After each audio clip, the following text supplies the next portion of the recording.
All right, we're interviewing Mike. Mike what'd you do now? So I was a company commander down in Panama. I had the combat support company of the 4th Battalion, 10th Infantry in Panama. I moved over from 3rd Battalion, 7th Special Forces, took company as a captain, and I had the 106 recoilless rifle in my company, one of my platoons. And we were making the switch over for anti-tank because the tube-launched, optically tracked, wire-guided TOW missile was coming into the inventory. But we still wanted to keep the 106 because it's such a devastating weapon. And so we only switched over half of our Jeeps, gun Jeeps, to the TOW, and we kept half of them with the 106 recoilless rifle with the 50 caliber spotter rifle on it. And I remember I started out the 82nd Airborne Division, and I was a safety officer on a range for the 106. And one of the guys was telling me the first time I'd ever heard it, and it was like, he goes, "Okay, we're going to fire at you. We're going to cover your ears." And they fired the 50 cal spotter rifle. And I was like, well, that wasn't so bad. Come on. And I turned around to walk away, and the guy fired the 106, and it just knocked me on my butt. So, great weapon. Love it. I'm glad you could keep it. Well, tell us about that. So, would you guys spin this sideways and shoot it sideways at a target? Or drop the windshield? How did you? Yeah. Well, actually, we'd take the windshield off because the reverberation would crack the windshield. Well, that obviously got hit right here and cracked the tip.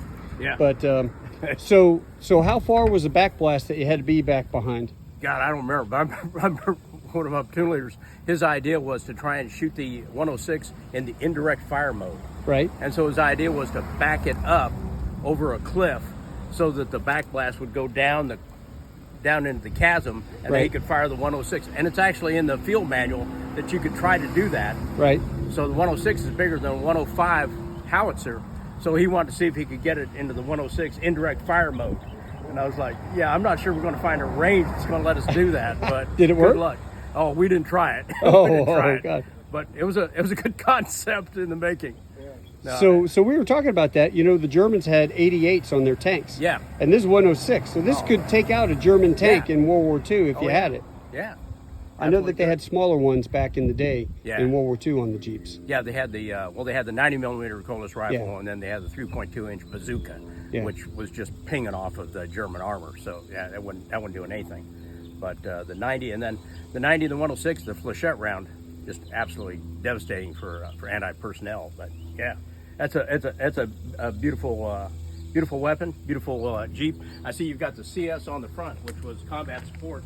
Which was the company I had, was a combat support company. Oh, is that what that was? Yeah. All right. So you had A company, B company, C company, and then the combat support. The combat support company had the anti-tank platoon with either the 106 or the TOW. You had a scout platoon, M60 machine guns mounted so they looked like the Rat Patrol. Right.